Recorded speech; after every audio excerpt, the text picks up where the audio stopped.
Assalamu alaikum dear students, welcome back to my channel. We are Software Engineering Academy. Today we are going to start the series of CS403 Database Management System. In today's lecture we will discuss first lecture of CS403. In this lecture we will discuss reading material, overview of lecture, introduction to this course, database definition, importance of the database and traditional file processing system, advantages of database. इसके जो total हमारे पास lecture हैं 45 हैं। 22 lectures जो हैं वो हमारे mid में इंक्लूड होंगे और 12 जून से जो है हमारे मिड एग्ज़ाम स्टार्ट हैं। तो उसकी प्रिपरेशन आप अभी से स्टार्ट कर दें ताकि मिड में आपको जो है वो ज़्यादा परेशान ना होना पड़े। और सबसे इम्पोर्टेंट जो थिंग है वो ये है कि आपने अपने हैंड्स आउट पढ़ने हैं। अपने लेक्चर्स, अगर आपके पास टाइम नहीं है वीडियो लेक्चर्स सुनने का तो आप यूट्यूब से शॉर्ट लेक्चर्स भी सुन सकते हैं। मैं ये नहीं कहती कि आप मेरे ही लेक्चर सुने, जहाँ से आपको समझ आती है आप वहाँ से अपने लेक्चर्स जो है वो सुन सकते हैं, ठीक है। मकसद सिर्फ ये है कि आपने अपने कॉन्सेप्ट्स क्लियर करने हैं, डेटाबेस, डेटा स्ट्रक्चर और introduction to programming CS101, CS201, इनके जो है अपने कॉन्सेप्ट क्लियर करने हैं। पढ़ना नहीं है इनको, सिर्फ अपने कॉन्सेप्ट क्लियर करने हैं, ठीक है। तो इस लेक्चर में हम जो चीज़ें पढ़ेंगे तो हम अपने लेक्चर्स की तरफ पढ़ते हैं अपना टाइम वेस्ट किए बिना। लेकिन उससे पहले रिक्वेस्ट है कि काइंडली चैनल को सब्सक्राइब कीजिए, वीडियो को लाइक कीजिए। Thank you. First of all इसका इंट्रोडक्शन है। ये कोर्स आपको क्या क्या सिखाएगा, कौन कौन से जो है लेसन्स को, कौन कौन से कॉन्सेप्ट्स को क्लियर करेगा। तो इसमें डेटाबेस डिज़ाइन और एप्लीकेशन डेवलपमेंट है, उसको हम देखेंगे। करेंसी एंड रिपोर्टनेस है, उसको देखेंगे। एफिशिएंसी और स्केलेबिलिटी है कि किस तरह से हम लार्ज अमाउंट को डेटाबेस में जो है कवर कर सकते हैं। और study of tools to manipulate data, किस तरह से हम डाटा को मैनिपुलेट कर सकते हैं। सबसे जो इम्पोर्टेंट थिंग है वो है डेटाबेस डेफिनेशन।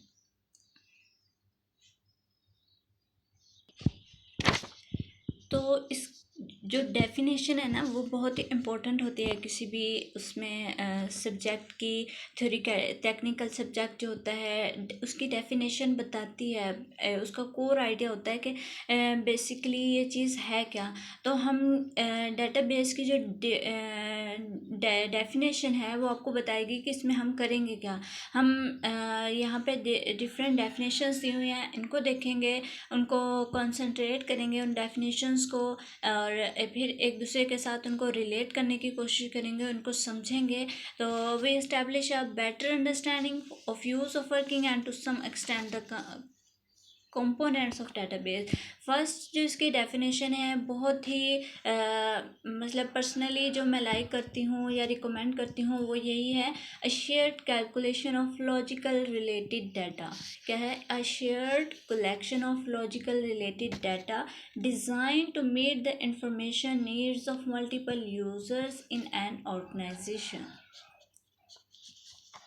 अब हम यहाँ पे क्वेश्चन ये होता है कि व्हाट इज़ डेटा। डेटा क्या है? यहाँ पे हमने पढ़ा है ना, अ shared collection of logical related data. तो हम सबसे पहले देखते हैं कि डेटा क्या है। डेटा वो होता है the raw facts about anything, किसी भी चीज़ के बारे में रॉ फैक्ट्स इकट्ठे करना। डेटा आप पेपर पर भी लिख सकते हैं, डेटा आपके माइंड में भी हो सकता है। तो किसी भी चीज़ के बारे में आपका रॉ फैक्ट्स इंफॉर्मेशन इकट्ठी करना वो आपका डेटा होता है। फॉर एग्ज़ाम्पल, अब मैं हूँ, मेरा नाम, मेरी एज, मेरी क्वालिफ़िकेशन, ये सारी चीज़ें क्या हैं, मेरे बारे में डेटा है। तो ये आप पेपर पर भी लिख सकते हैं, ये मेरे माइंड में भी स्टोर है कि मेरा नाम क्या है, मेरी एज क्या है, या जो है मेरी क्वालिफ़िकेशन क्या है। अब आप लोगों को तो नहीं ना पता इस चीज़ का। तो ये और इसमें सेकंड थिंग जो ये है, design to meet the information needs of multiple users in an organisation. मतलब कि एक ऑर्गेनाइजेशन है, उसमें डिफरेंट यूज़र्स काम कर रहे हैं और एक हमारा डेटाबेस जो है, अगर हम डेटा का सोचें तो हम बहुत सा डाटा इकट्ठा कर सकते हैं। लेट्स सपोज अब हम एक फैक्ट्री है जहाँ कारें बनती हैं, एक वर्कर सोच ले वहाँ का, ठीक है। किसी एक वर्कर के बारे में बेतहाशा डाटा इकट्ठा किया जा सकता है, मसलन उसके वालिद का नाम, उसके बच्चे, उसके बाप का नाम, उसके मतलब उसकी हम बालों का रंग क्या है, उसके शूज़ का साइज़ क्या है। तो ये सारी चीज़ें हम इकट्ठी कर सकते हैं। अब हम सवाल ये है कि हम डाटा इकट्ठा क्यों कर रहे हैं, हमें ज़रूरत क्या है इस चीज़ की। तो हम डाटा इसलिए इकट्ठे कर रहे हैं कि कंपनी को उसकी रिक्वायरमेंट्स हो सकती हैं। इसके अलावा बहुत सारी मिसालें हो सकती हैं, मतलब कि अब जैसा कि देखें, एक फैक्ट है ना कि वर्कर के जूते का साइज़ क्या है, वर्कर के जूते के बालों का रंग क्या है। तो ये अब सवाल ये है कि क्या इन फैक्ट्स की कंपनी को ज़रूरत है, हमारी कंपनी को। एक ऑर्गेनाइजेशन में डिफरेंट जो है सेक्शंस होते हैं। अगर हम अकाउंट्स की बात करें, क्लर्क भी होते हैं उसमें, असिस्टेंट भी होते हैं, मैनेजर्स भी होते हैं, उससे रिलेटेड, और उसी कंपनी के बारे में ख़ास किस्म का डाटा इकट्ठा करना चाहेंगे, जो कंपनी के एम्प्लॉयज़ के बारे में। तो लेकिन आप देखेंगे जो हमारे प्रोडक्शन वाले हैं, जो प्रोडक्शन हमारा सिस्टम है, जो प्रोडक्शन हमारा सेक्शन है, जो उसके लोग हैं, वो भी उसी के बारे में, मुख्तलिफ़ चीज़ों के बारे में, उस फैक्ट्री के बारे में डेटा स्टोर करना चाहेंगे। जो हमारा डेटा बेस डिज़ाइन है वो उन डिफरेंट यूज़र्स की, क्योंकि ऑर्गेनाइजेशन तो सेम है लेकिन जो उसके यूज़र्स हैं वो मुख्तलिफ हैं, और हर यूज़र की अपने अपने काम के लिहाज से डिफरेंट रिक्वायरमेंट्स हैं। अकाउंट्स वाले कहते हैं कि हमें ये डाटा चाहिए, सेल्स वाले कहते हैं कि हमें ये डाटा चाहिए, प्रोडक्शन वाले कहते हैं हमें ये डाटा चाहिए। तो अनलाइक दैट ये रिक्वायरमेंट बेस के मुताबिक डेटा का डिज़ाइन किया जाता है, इसको हम कहते हैं डेटा बेस। अब सेकंड जो डेफिनेशन है उसमें, a data structure can store Meta data about data more generally we can say that on organization collection। ये सारी जो डेफिनेशंस हैं ये एक दूसरे से जो है वो मैच कर रही हैं, लेकिन जो फर्स्ट वन है वो सबसे प्रेफरेबल है। कोई भी आपसे पूछ सकता है कि डेटाबेस क्या है, आप पढ़ रहे हैं जी, जैसे डेटाबेस पढ़ रहे हैं, आप वर्चुअल यूनिवर्सिटी से कर रहे हैं, तो आप लोगों को डेटाबेस का पता होना चाहिए, ठीक है। बाकी ये वाली चीज़ें जो हैं, नेक्स्ट जो लेक्चर्स है वो इंशाल्लाह मैं आपको पीसी पे करवाऊँगी कुछ हाईलाइट करवा के। तो यहाँ पे देखें अब, यहाँ पे between what should be the clear about is the difference between database and the database management system।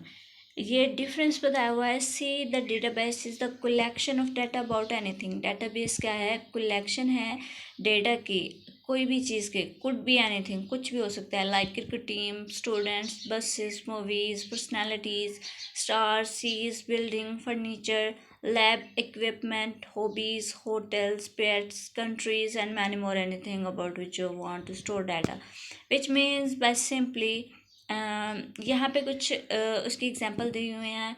ये थिंग्स हैं, ये फैक्ट्स हैं, मतलब इन चीज़ों के बारे में हमने डाटा इकट्ठा किया हुआ है। क्रिकेट प्लेयर्स हैं, उनके कंट्री होता है, उनका नेम होता है, डेट ऑफ बर्थ होता है, स्पेशलिटी होती है, मैचेस प्लेयर होते हैं, रन एक्सेट्रा। तो ये स्कॉलर्स के बारे में, मूवीज़ के बारे में, फूड के बारे में, व्हीकल, ये हमारी थिंग्स हैं, और ये इनके बारे में हम डेटा जो है इस तरह से इकट्ठा कर सकते हैं। ये सारा आप स्किप कर सकते हैं, लेकिन एक दफ़ा इनको लाजमी पर, क्योंकि एमसीक्यूज़ जो हैं वो लेकिन इतना इम्पोर्टेंस नहीं है। ये इम्पोर्टेंस ऑफ डेटाबेस ये मैं आप लोगों को पहले भी बता चुकी हूँ कि traditional computer applications are divided into commercial and scientific ones. Scientific application involve more computation, that is different type of calculation, that is vary from simple to very complex. इस मतलब इससे डाटा जो है हम अपने इजीली कलेक्ट कर सकते हैं या उसमें स्टोर कर सकते हैं, यही इसके बेनिफिट्स हैं। लेकिन इसमें ज़्यादा कुछ बताया नहीं हुआ है, सिर्फ इसमें ये इंट्रोडक्शन ही है आपका। इसको आपने स्किप करना चाहे तो आप स्किप भी कर सकते हैं, ठीक है। तो यहाँ पे कुछ उन्होंने एग्जांपल के फिगर के थ्रू आप लोगों को बताया हुआ है। एक लाइब्रेरी है, लाइब्रेरी में क्या क्या डेटा होता है। Library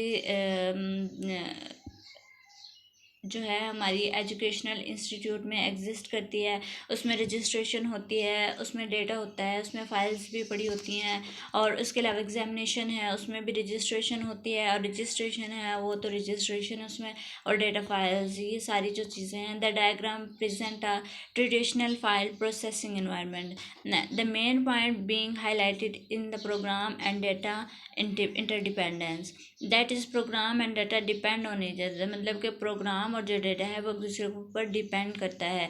well they depend too much on each other, as a result any change in one fact in affect the other as well, मतलब कि अगर हम किसी भी एक इफेक्ट को चेंज करेंगे तो दूसरा ऑटोमेटिकली चेंज हो जाएगा। This is something that makes a change very important, very painful और प्रॉब्लमेटिक फॉर द डिज़ाइनर और developer.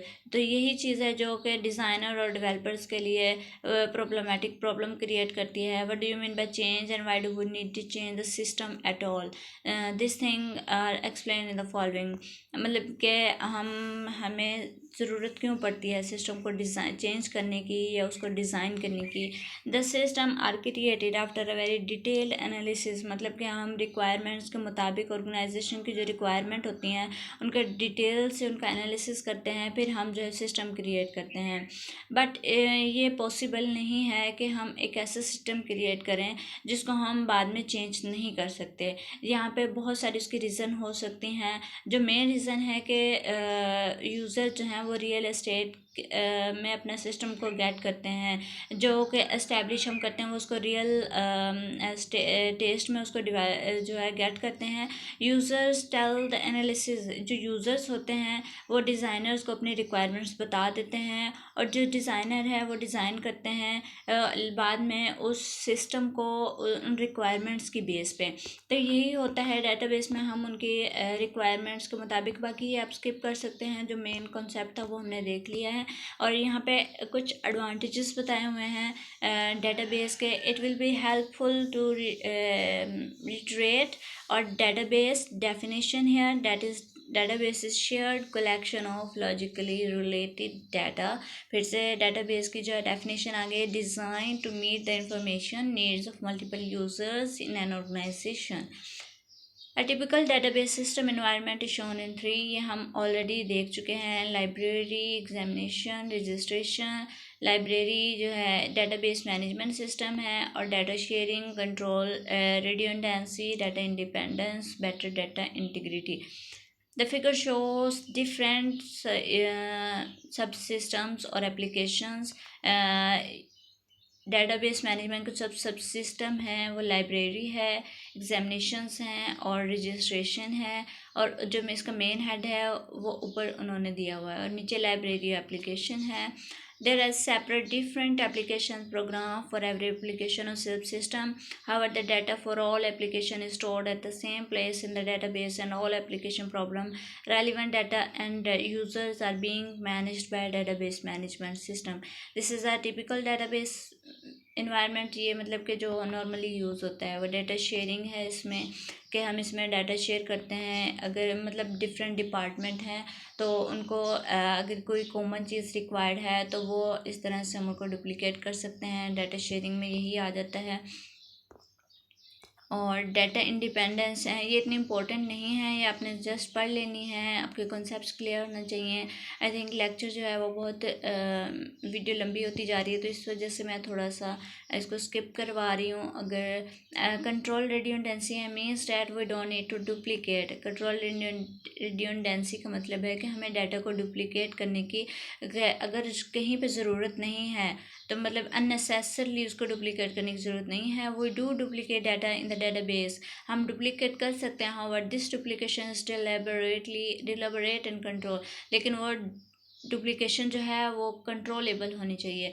Better data integrity very important feature है, means the validity of the data being entered in the base, मतलब कि जो validity है data की जो database में एंटर किया गया है, चाहे वो डाटा जो है वो प्लेस हो गया है सेंट्रल प्लेस में या भी मैनेज किया जा रहा है डेटाबेस मैनेजमेंट सिस्टम से। So it's provides a very conducive to check to ensure that data being entered into the database is actually valid।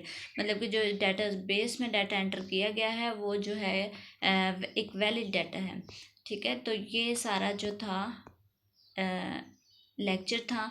Hope so कि आपके कॉन्सेप्ट जो हैं वो क्लियर हुए होंगे, आपको कुछ इससे नॉलेज मिला होगा। अगर वीडियो अच्छी लगी हो तो काइंडली चैनल को सब्सक्राइब कीजिए, वीडियो को लाइक कीजिए। इंशाल्लाह मिलते हैं अपने नेक्स्ट लेक्चर में, नेक्स्ट वीडियो में। ठीक है, तब तक के लिए दुआ में याद रखिएगा। अल्लाह हाफिज़।